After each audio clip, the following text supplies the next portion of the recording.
दोस्तों Indian renewable energy development agency limited यानी इरेडा की बात करें तो स्टॉक के अंदर बहुत ज़बरदस्त गिरावट हुई आज। स्टॉक अपने ऊपरी प्राइस से अगर देखें तो काफ़ी नीचे आ चुका है। अब इस गिरावट के पीछे वजह बाजार में तूफानी गिरावट, और ये गिरावट क्यों हुई इसके पीछे की वजह को भी समझने की कोशिश करेंगे और एक अच्छी गुड न्यूज है इरेडा के लिए जिसको भी इस वीडियो के माध्यम से डिस्कस करेंगे। वैसे तो बाजार में सभी स्टॉक के अंदर आज भारी गिरावट हुई है।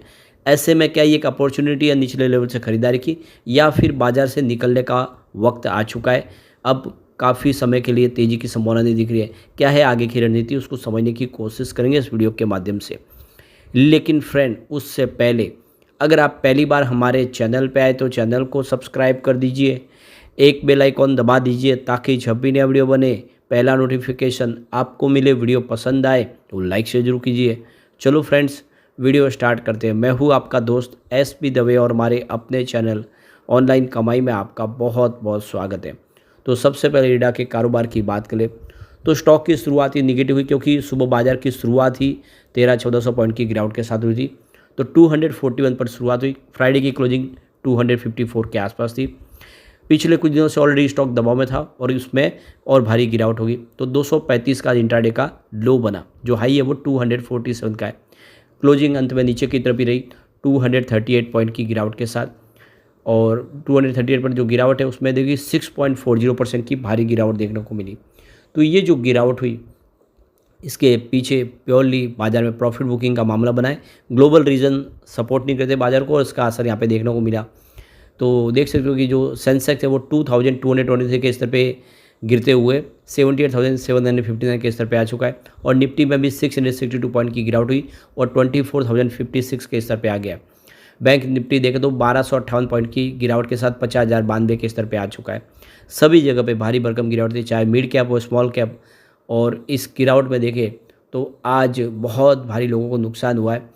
BSE का जो मार्केट कैप है 15 लाख करोड़ साफ हो गया लोगों का। तो बाजार में ये जो भारी गिरावट हुई है ये पहले ही इसका अंदाजा आया था। वॉरेन बफे के जो इंडिकेटर है उसने बताया था कि मार्केट में बबल फटने वाला है। तो क्या मार्केट के करेक्शन को एक्सपर्ट पहले ही भाप गए थे? कुछ आवाज़ें तो आ रही थी बाजार ऊंचे लेवल से करेक्शन दिखा सकता है, लेकिन इतनी तेज़ी से कि नीचे गिर जाएगा किसी ने नहीं सोचा था। वॉरेन बफे इंडिकेटर के बारे में कहा जा रहा है कि वॉरेन बफे इंडिकेटर ने पहचान लिया था कि बाजार में बबल बन रहा है। निफ्टी 25,000 के लेवल पर पहुंचने पे बुल्स जश्न मना रहे थे, तभी दुनिया भर से बुरी खबरों का कॉकटेल्स आ रहा था और बेयर्स खुश हो रहे थे, और अब वो पार्टी ख़राब करने को आ गए। और आप देख सकते हो कि इस भारी भरकम गिरावट के बीच में देखें तो वॉरेन बफे के इंडिकेटर ने पहले ही चेतावनी दे दी थी, और उसमें देख सकते हो कि वो 150% के लेवल को पार कर गया था। और जबकि जो 24 गुना का निफ्टी पी मोदी सरकार के पीछे 10 वर्षों के अधिकांश हिस्से में देखे कि मूल्यांकन के अनुरूप था। तो इससे पता चला कि बाजार ऑलरेडी बहुत ज़्यादा हाई वैल्यूशन पे आ गया है। तो इंडिया की GDP ग्रोथ के मुकाबले जो बाजार का जो सेंटीमेंट था वो लग रहा था कि काफ़ी हाई वैल्यूशन पे है, और गैस में भरे गुब्बारे की तरह बाजार लग रहा था। काफ़ी लोग कह भी रहे थे कि कभी भी ये गुब्बारा फट सकता है, और वजह तलाश रहा था। और देख सकते हो कि जो वजन निकल कर आई US से उसका असर देखने को मिला, और एक झटके में आज भारी भरकम गिरावट हो गई। तो नोमा के प्रतीक पारेख कहते हैं कि ऐसे वैल्यूशन में 5 साल का रिटर्न बहुत ही कम 5% CAGR के होने की संभावना है, जिससे बड़ी गिरावट का जोखिम है। घटती हुई अर्निंग, कमज़ोर होता हुआ अमेरिकी लेबर मार्केट संकेत देता है कि वैल्यूशन हाई लेवल पर है और बाजार गिरने का बहाना ढूंढ रहा है। तो जियो पॉलिटिकल टेंशन, अमेरिका से जॉब के जो आंकड़े निकल कर है, वो जापान में जो येन कैरी ट्रेड को समाप्त करने से जो बाजार का मूड खराब हुआ, सब ने मिलके बाजार के लिए सेंटीमेंट बिगाड़ा और बाजार में भारी भरकम नुकसान हुआ, और 17 लाख करोड़ रुपए घट गया बाजार का मूल्य जो मार्केट कैप, और 440 लाख करोड़ के आसपास आ गया है। यहाँ पे मार्केट एक्सपर्ट संदीप सभरवाल ने कहा है कि 7 से 10% का जो करेक्शन है वो इस बबुल को दूर कर सकता है, और बाजार में एक फिर से वैल्यूशन आ सकती है, और वहाँ से एक अच्छी तेज़ी की संभावना भी बन सकती है। लॉन्ग टर्म के लिए अगर निवेश करें तो 7 से 10% का इंतजार करना चाहिए। अब यहाँ पे बाजार में जो सबसे अच्छा दिन था, देखो सभी जो शेयर जो अप के ऊपर थे यानी अपने ऑल टाइम हाई या 52 वीक के आसपास थे, वो थे 15 जुलाई। 15 जुलाई को इरेडा ने भी 310 का हाई बनाया था। वो दिन काफ़ी अच्छा था। उस दिन माहौल एक तरह से देख दो ज़बरदस्त था, और काफ़ी लोग अगर उस लेवल पे अगर 15 जुलाई के आसपास निकले होंगे बाजार से तो उनको फ़ायदा तो हुआ ही होगा। उस लेवल से काफ़ी ज़्यादा करेक्शन आ चुका है। तो 310 का स्टॉक लगातार गिरावट की चपेट में रहा, और फाइनली अब देख सकते हो कि वो स्टॉक 238 पे आ चुका है।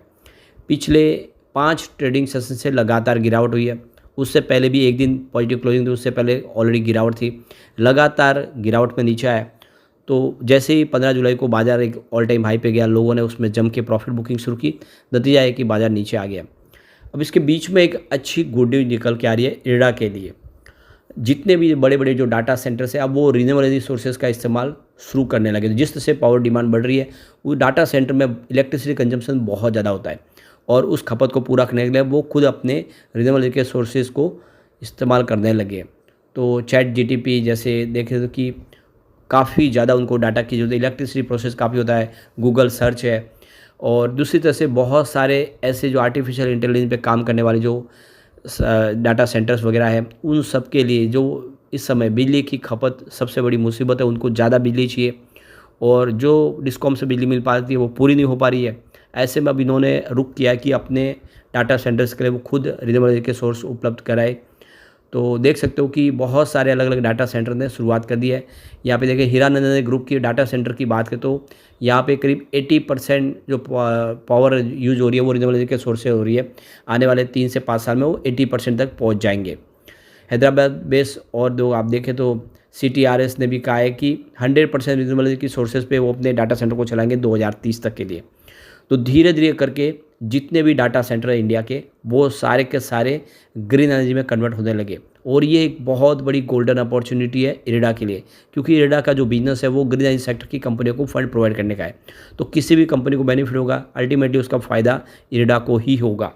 फिलहाल अगर आप डिमांड तो 4.4% की वृद्धि के साथ ईयर ऑन बेसिस पे देखने को मिल रही है, जो 139 बिलियन यूनिट तक पहुँच चुके जून 2023 में जो थी। तो कुल मिला के आप देख सकते हो कि जिस तरह से इलेक्ट्रिसिटी खपत बढ़ रही है, ऐसे में जो डाटा सेंटर है उन्होंने अपने रास्ते निकाल लिए, वो ग्रीन एनर्जी का इस्तेमाल करने लगे और इसीलिए कह सकते हैं कि आने वाले समय इस सेक्टर में एक संभावना पॉजिटिव बन रही है। और भले ही आप देखें इरडा काफ़ी नीचे भी आ गया है, थोड़ी और गिरावट हो सकती है क्योंकि 310 का स्टॉक है, तो ज़्यादा ज़्यादा गिरेगा तो कहाँ तक आएगा, 200 आसपास तो खरीदारी की संभावना बनेगी क्योंकि वो करेक्शन ऑलरेडी होता हुआ दिखाई देगा। तो 200 के आसपास मिले तो फिर एंट्री का मौका भी बन जाएगा। अब यहाँ पे डाटा सेंटर के लिए देखे थे तो जैसे कि 5G टेक्नोलॉजी या फिर AI हो, ब्लॉकचेन, क्लाउड सर्विस हो, ये सब के लिए अगर आप देखें तो बहुत ज़्यादा ऊर्जा की ज़रूरत पड़ती है और वो ग्रीन एनर्जी के माध्यम से ही उसका इस्तेमाल करना शुरू करेंगे आने वाले समय। ऐसे में आने वाले समय इस सेक्टर में बहुत सारी तेज़ी की संभावना बन रही है। अब यहाँ पे अगर हम मार्केट एक्सपर्ट की राय जाने इरडा को लेकर, तो फिलहाल अभी सिर्फ 2 मार्केट एक्सपर्ट इसको कवर कर रहे। तो देख सकते हो कि स्ट्रॉन्ग बाय की रेटिंग वाला है, यहाँ पे कोई भी मार्केट एक्सपर्ट नहीं है, लेकिन बाय की रेटिंग वाला फिलहाल एक मार्केट एक्सपर्ट जिसमें खरीदारी की सलाह दे रहा है। 1 वीक पहले भी था लेकिन 1 मंथ पहले नहीं था, अभी एंट्री हुई है। तो देख सकते हो कि एक एनालिस्ट ने इसमें खरीदारी की सलाह दी है। होल्ड की रेटिंग वाला यहाँ पे कोई नहीं है।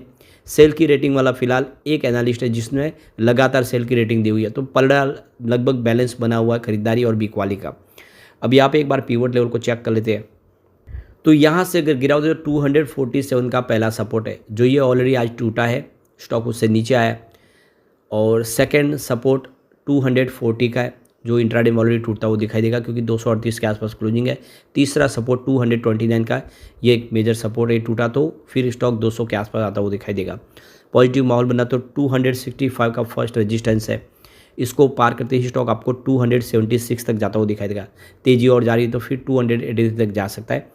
ऐसे में लॉन्ग टर्म इन्वेस्टर बने रहे, शॉर्ट टर्म इन्वेस्टर चाहे तो अपना थोड़ा प्रॉफिट बुक कर सकते हैं क्योंकि बाजार इस समय थोड़ा वीक लग रहा है, लेकिन लग रहा है कि आने वाले 1-2 ट्रेडिंग सेशन के बाद फिर बाजार तेजी के साथ आगे बढ़ सकता है।